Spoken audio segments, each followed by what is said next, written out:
Hi everyone, my name is Aaron.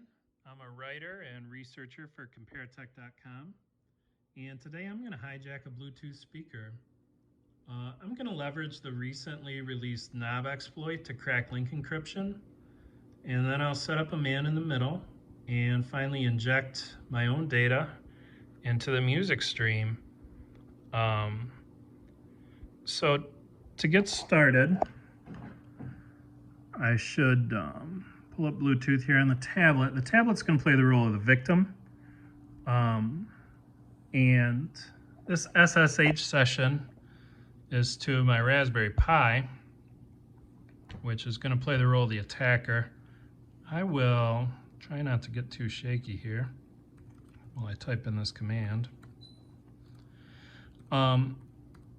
This is just to confirm I don't have any active Bluetooth connections and that I'm really hijacking the link. Okay, with that done, let me get this exploit script ready to run. I scripted the exploit because it's time sensitive. What I need to do is fire it off and then pair.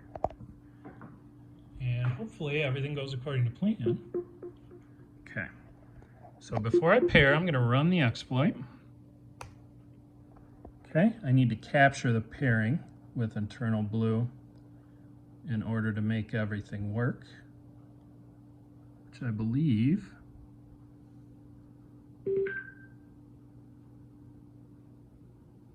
hey, I've done. Okay, so my man in the middle is up. Oops.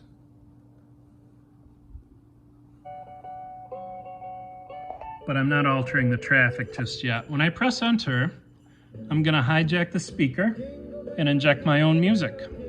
Here goes.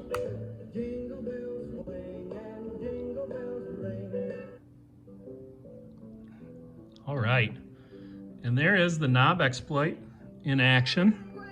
You can see, just no indication.